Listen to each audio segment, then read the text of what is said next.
Welcome to Beat Up Today, October the 14th, 2020. I'm Mike Ryan. Today we cross to Boston and talk to Mike Hruby from New Jobs for Massachusetts. And John Blackburn talks about the challenging state of politics and governance in Australia.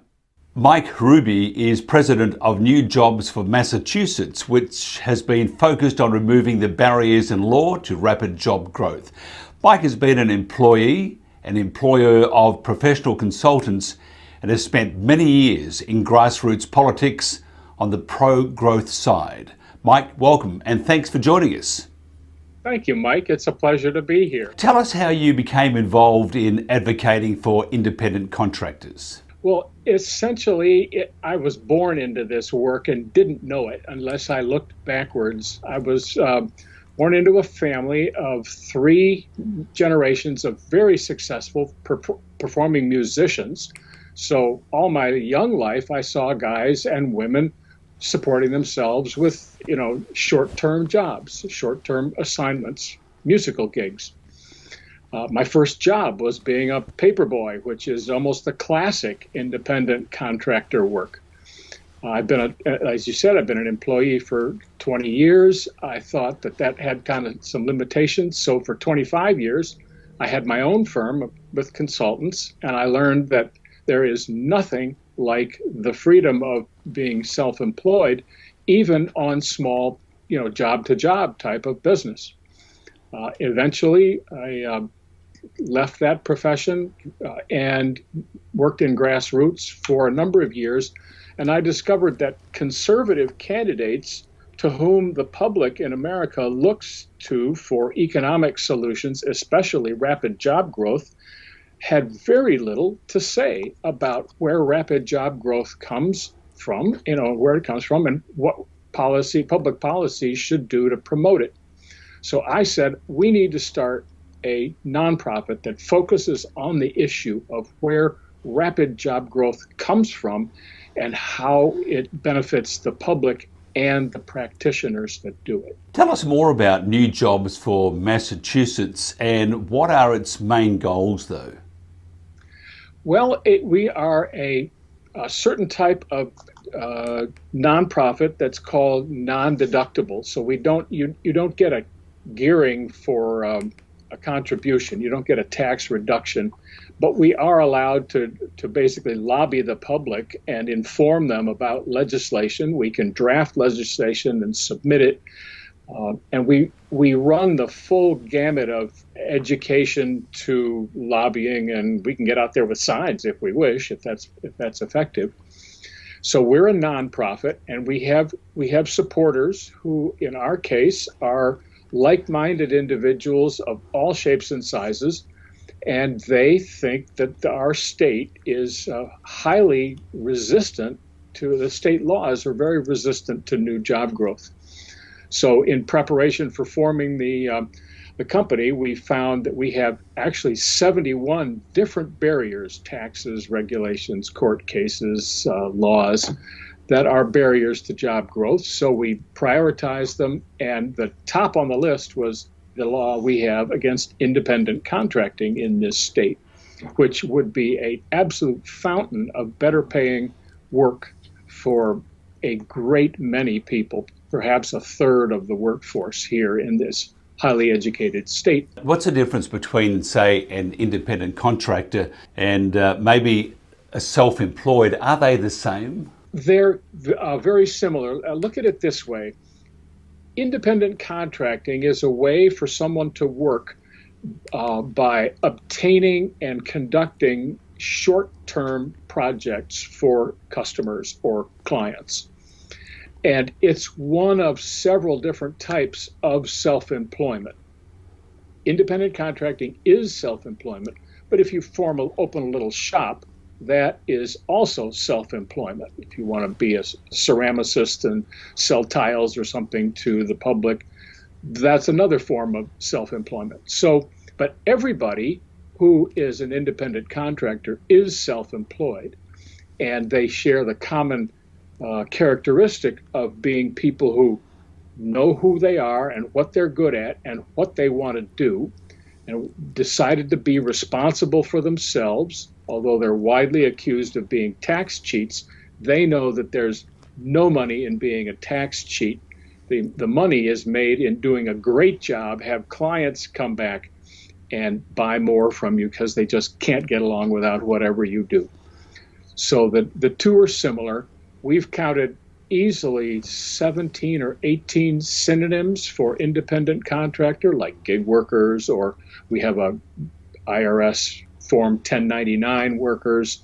Sometimes corporations call them external staff. But there are a lot of words for the same thing, which is living your life economically doing short projects. What are the main limits then on independent contracting, and are we just basically talking about state laws, or are there federal laws involved? Mike, there are both federal and state laws involved in independent contracting and its limitations. The primary law is a federal law called the Fair Labor Standards Act of 1938. Now, in my pocket watch, that's 82 years ago. So, and it has changed very little in 82 years. The law itself, the FLSA, Fair Labor Standards Act, sets a number of minimum requirements for wage and hour and terms of conditions, working conditions, laws. And the states can set their own laws that are more strict or more demanding than the federal law, but they can never get rid of the federal restriction, and they can, if in case of contradiction, the upper hand always goes to the federal government. In the case of independent contracting, interestingly enough, federal law doesn't provide for the individual to choose to be an independent contractor. And that is reflected in all the state laws. In fact, the Fair Labor Standards Act doesn't really discuss independent contracting at all. It says everyone's an employee if they're doing something, and if there's some exceptions, they'll be listed in the back, which they are. So it's a mix. What's happening at the moment with this is that several of the states that are dominated by, we'll call them liberal or progressive tastes, are putting in vastly stricter requirements on who can be an independent contractor, and essentially trying to run independent contractors out of business. So it's quite a tussle. It has a lot of people's livelihoods, both part-time and full-time, are at stake. And this is a battle that is going to last well beyond the November election this year. It's going to be ongoing for quite some time. Can you characterize your challenges then as battle against big government and unions? Actually, it's the unions come first. And they have made common cause with the plaintiffs' attorneys, which is people who, in the U.S. law, they are aggrieved over something and want to get employer money to compensate them. And those two hunt together, the plaintiffs' attorneys and the unions, and they have seized upon government as a tool to implement what it is, the control that they want over the private economy. And big government is part of it, but if you just rail against big government, you're missing your real target, and you're missing the weaknesses as well of the unions and the plaintiffs' attorneys. So we try to change what the government does, and incidentally the size of it, but big government for the last 80 years has been a result of big union power and their alliance with plaintiffs' attorneys. What states are the laws and the limitations the worst? California would probably be way up on the top there, I would think. Now, not saying that just because it's a Democrat-run state, but I've heard some horrendous stories about California. California has absolutely the worst law. It's a 5,800-word It's like as long as a chapter of a good good sized chapter of a regular book, and its biting teeth are copied from Massachusetts law. So I would say, in terms of damage, we, Massachusetts, have the second worst law, but we managed to accomplish all that damage in 100 words. So it is at least easy to read and to some extent understand. There are several third place states, but their damage is so much less that very few people even know they have what's called this ABC test in their law. So they don't really qualify to be numerically ranked. But coming up from the side is the federal government, where a bunch of blue state senators and the representatives, federal senators, are proposing something called the PRO Act, which is California's law, but made even worse by several other provisions that are unrelated to independent contracting. But the federal law that's been proposed, and there are now two of them doing slightly different bad things, are really would be far worse than any state law has even dreamed of being. So the question is, did the unions stop working the state model when they learned enough about what would happen in California that they switched to the federal? Or was federal what they always wanted to do, and California was just the warm-up? So we're learning about that strategy. Can you give us an example then of bad legislation? There's been a new act proposed. I have not read it. I just learned about it. These are sort of going through one side of our government and not the other sides. So you never know how seriously to take them 3 weeks before an election. It's called the Worker Flexibility and Small Business Protection Act. And so you can be guaranteed, given where we are on the calendar, that this will absolutely make all workers inflexible union members and crush small business. And that's what it does. It completely ends nationwide independent contracting. It ends what's called the franchise model, which is all the fast food and consumer services that use brand names and sell nationwide. I'm sure you have many of them in Australia. And it ends them. It subjects all business, large and small, to gigantic paperwork requirements and horrible fines that can be up to 1% of the net of the company. In other words, the government would become a small shareholder of all these, 1% is a shareholder of all these companies if they're penalized. And they set forth a number of privacy violation provisions of publicizing, demanding that the companies publicize the name and address of certain executives of the company, which is just setting them up for shaming and vandalism. So it is an unimaginable bill. It's actually being proposed in Congress. People cannot understand why they're doing it. And I would consider this to be a class 1 example of just an unimaginably damaging, terrible law where the very, very few are benefit while the rest are hurt. Is this a Democrat-led initiative, or is it supported on both sides? This is a union-led initiative. The unions and their fellow travelers, the progressives, which is very far left, farther left even than most union bosses, is leading. They're in a precarious position. And they believe they're going to win both chambers of our legislature and the executive branch, the presidency. And so they're teeing up all of this really extreme legislation so that later on, when they believe they're going to win, they'll be able to say to people, well, we told you and the voters voted for it, so step aside, we're going to do this. We're coming up to the presidential elections, as you mentioned. Global news around the world it never stops astounding us because there are so many things that are popping out left field. What are either sides, though, saying about such laws and the limitations on the self-employed?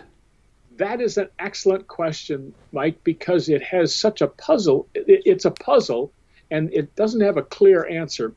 The battle started when a union boss, very powerful union boss named Rich Trumka, said that Democrats, he literally threatened Democrats. He said, you won't get $1 or a door knock from us if you don't pass our pass our legislation, support it. And he meant the PRO Act and this other worker, flexibility act. So that means we're going to withdraw from you, which is, they are the teeth and the money of the Democratic Party. Right away, Biden and later Biden-Harris said, nope, we're totally for you. We're for the PRO Act. We want to make California law a nationwide law, so we're all in. Count us there. Okay. When their first act passed the House, President Trump said, I am going to veto it if it gets this far. I am opposed to this. So independent contracting became a presidential campaign issue.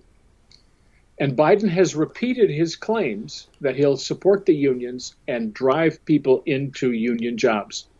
That is not what any independent contractor wants. Guaranteed. Are just none that want that. And there are 57 million Americans who want to be independent contractors or self-employed some of the time or all of the time. In other words, full-time, part-time. Now, so Trump, when Trump said that he wanted to, he would veto it and opposed it, and he's repeated that, it became a presidential issue. So we said in our little, independent contracting self-employment cave, we said, this is a presidential issue. We're going to get some debate on this. But Republicans have not really run against it.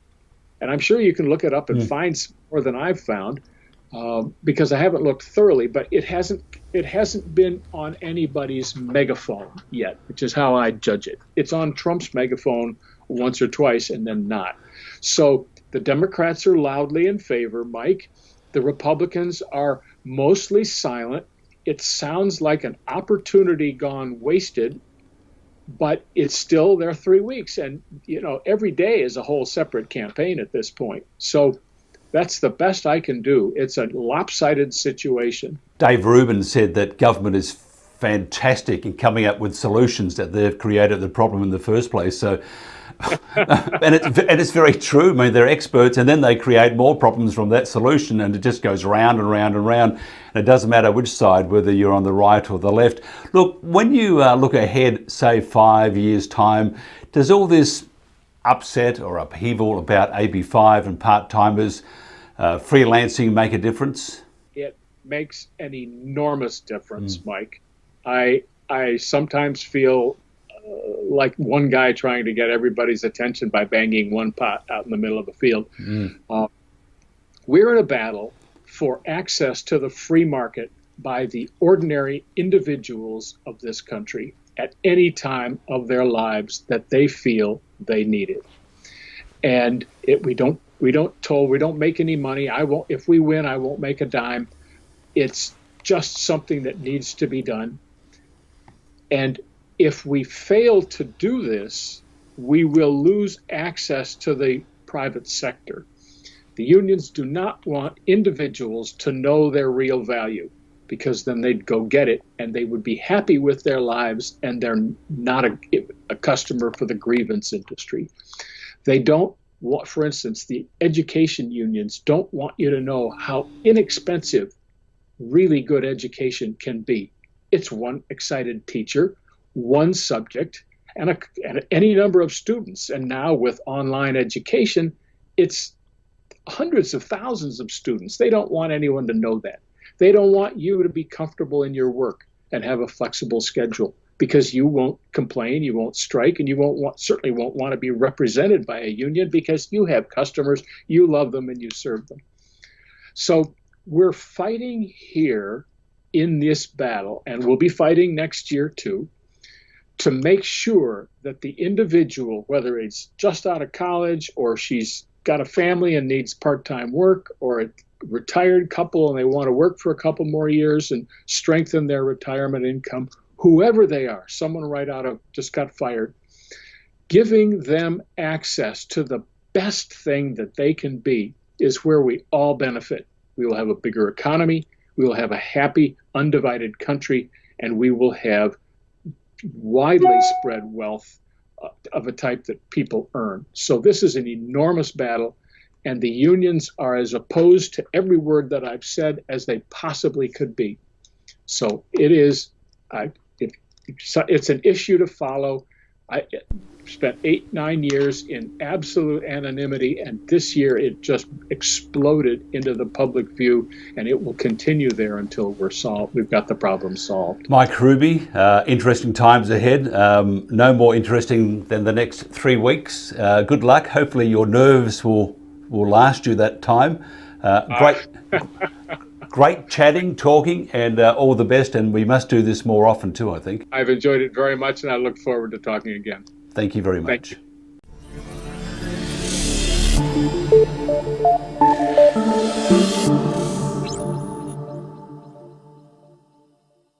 John Blackburn is a consultant in the field of defence and national security. He's a fellow of the Royal Society of New South Wales, the Institute for Regional Security, the Sir Richard Williams Foundation, and the Australian Institute of Energy. John has extensive experience across the fields of strategy, policy, planning, operational command, capability development, and material acquisition. Speaking of material, a lovely coat he's wearing right now, rivaling Alan Jones, I would think. John, welcome to your nightmare. Good morning. Thank you for that, Mike. Very dapper indeed. Look, what isn't dapper, as we would say in Australia, is the challenging state of politics and, for want of a better word, governance in Australia. What are your thoughts?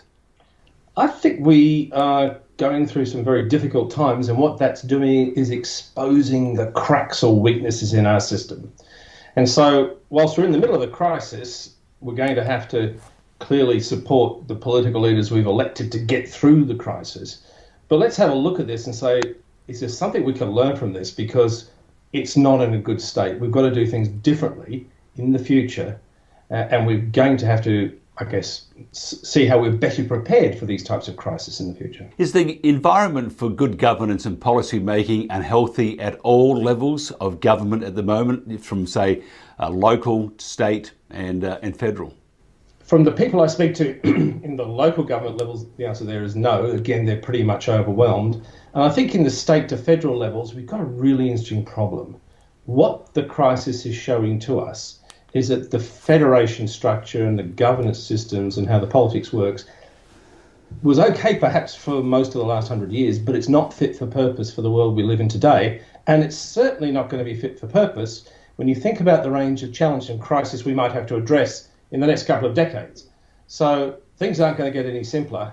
Our system needs to be revisited. In what way would you change it to make it more relevant? I think the way we have to look at it is understand how we got here. So if you look at the past couple of decades, there is a lot of things written about the brave economic policy, the leadership shown by both sides of politics, and that's for the Hawke, Keating and Howard governments. And what they did beyond the short-term politics to set us up to be a strong, resilient economy got us through the GFC. But the last decade, something has shifted. You've gone from that long-term focus to a real short-term focus. Minimal thinking about how do I prepare for something beyond the next election. I would say for both sides of politics, we've seen a lot of internal focus. We've got all these leadership changes and a growing trust deficit. Whilst we've seen what the ICACs at the state level are producing, the lack of a federal ICAC makes it very hard to have trust, particularly when you see significant examples of dishonesty, marketing, and lack of ethics. So when you look at the journey to where we are, we now find ourselves in this period of crisis, in a compounding crisis, not just one. The pandemic, the emerging economic crisis, which will not go away, I think, for the next few years, the possibility of concurrent events where we're going to have both a pandemic and bushfires or natural disasters. And top of that, we've got a looming regional security and trade crisis, particularly with the emergence of China, its behaviour, the interaction between the US. All of those combined together are really giving us probably the most complicated situation we've had in our lifetimes. But when you have a look at it, and the pandemic's a really good example, it is not a black swan event. It's not something that wasn't predicted. It was predicted. It wasn't a matter of if it was going to happen, but when. And today we're still saying, oh, look, this is a 1 in 100 year event, so we can relax after this. No, there's nothing scientifically that's going to say you couldn't have another pandemic of a different time next year. What happens when we start having bushfires? And we're going to have bushfires. That's going to happen. If we have COVID and they're having trouble with COVID, if we have anything of the size of the bushfires from last season, I mean, how are they going to cope? I mean, they're not coping now. Well, you've seen the Americans are having a problem doing this. The idea that we'll just evacuate everybody to some area, if we've got a COVID outbreak, that's not going to work properly. The idea that in the past that firefighters from other states or overseas will just be flown in to help us, there's the serious problems. We're seeing the Americans deal with that today. When you come back to saying, well, why is it happening this way? Well, I think we're pretty good at reacting to crisis, but we're no good at preparing for them. And this is a bit of a difference on how the military works. Yes, they've got the assets to do it, but they spend a lot of time in what's called preparedness. What are those parts of my force capability that I have at a certain readiness level, and how am I going to sustain them? So there's a lot of work that defence does in its training and thinking and planning that's not just about managing today or near term, it's preparing. We need to take a little bit of that into the way our civil society works. Because I think what we're seeing is a lack of crisis management training and expertise, a lack of forward planning, a lack of preparation. Look at our supply chains. You couldn't say there was any preparation at all in our medicine or PPE supply chains. And that's why we're seeing the problems. But it's not just medicines. We are so import dependent on so many things. We haven't thought through what happens if those supply chains get interrupted. Do you think there's a case that they hand this over to the military or give them a greater say in what happens and control on what happens? I think the model, particularly in a natural disaster or crisis like this, that defence sits there, waits to be called, and then it carries suitcases or guards, hotels. This is a mad way of using a defence force. However, I would not in any way advocate that the defence organisation should be put in charge of any aspect. Because if you think about it, let's just think about the economy and business, which is fundamental, and we think about security where defence is. Every decision the politicians have to make is a trade-off. Defence can understand operations and crisis and forward planning, but has, frankly, zero understanding of business. Business and economists understand that side, but most of the ones I've met in that space have no understanding of security. So what you do, you have to make some very difficult trade-off decisions. In my view, because of the last 30 years of economic prosperity, all our major decisions have been purely through an economic lens without understanding the security or the crisis implication. So really, it's a job for the politicians to do it. But here's the other thing. Our federation is what it is. But if you think at the governance of how we make it work, there's the big problem. The lunacy of what's happening now with states' inwards fixation and a lack of understanding how people actually live and work. Think about Albury-Wodonga. I was told that the hospital there, which is split on campuses in Wodonga and Albury, is actually one hospital to service the community in the surrounding areas.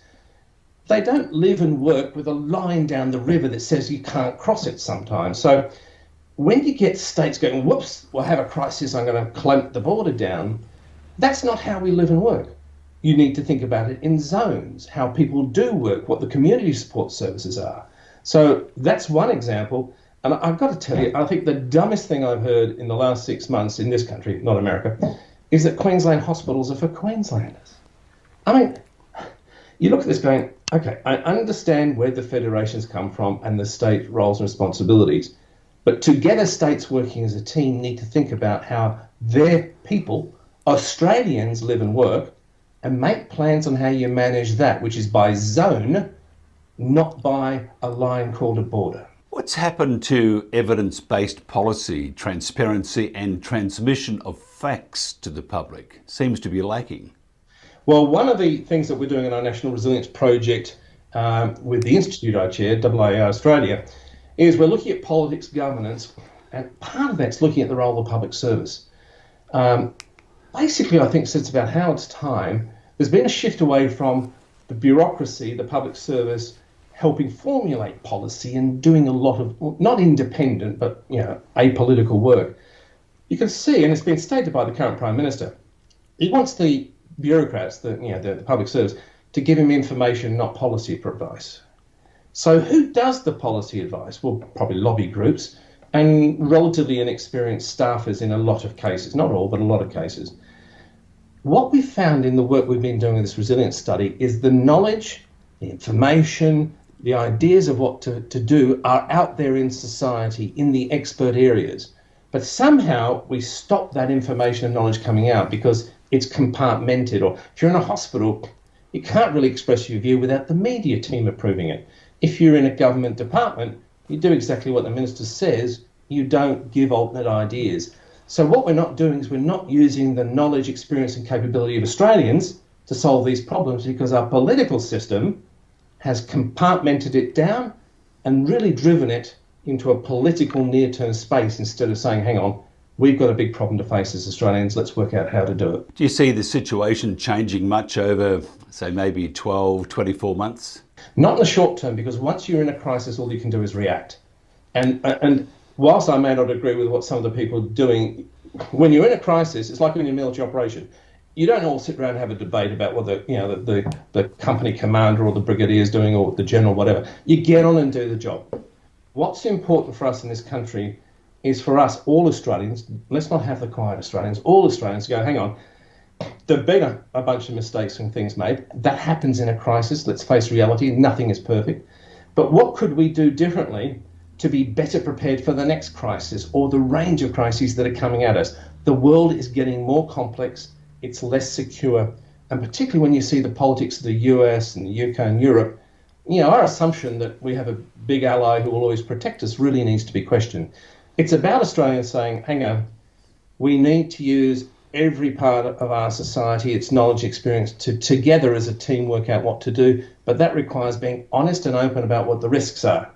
So it's about us voters saying to both major political parties, we're not happy the way you've been acting, behaving in the last 10 years. Let's have a discussion about how we become more effective as a country, not as a collection of state and territories.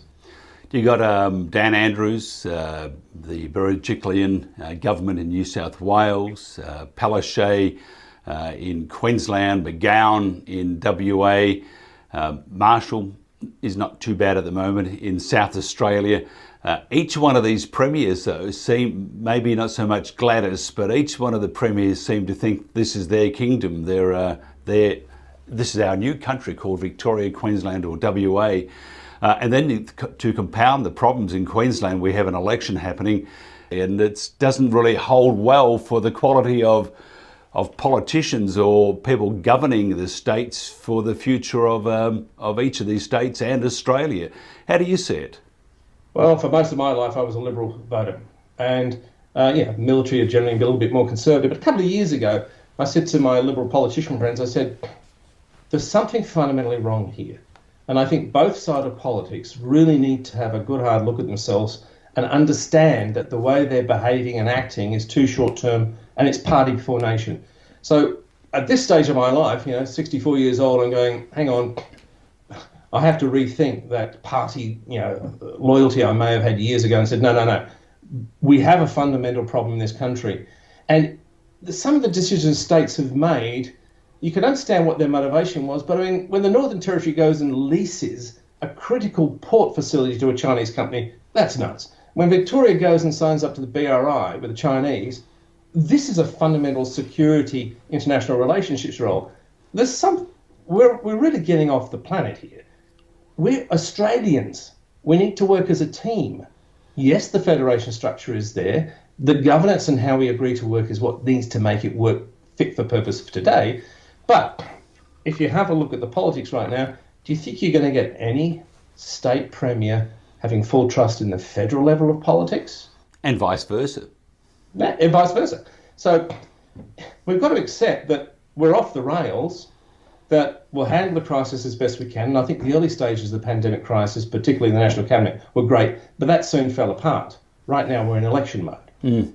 We're going to have to muddle our way through this when the reality of the economic crisis hits us next year and the year after. We're going to have to say, look, we're going to have to change how we behave, because we won't get through this and manage the next decade and leave a society fit for purpose for the next generations unless we act as Australians, not of a particular state or of a particular party.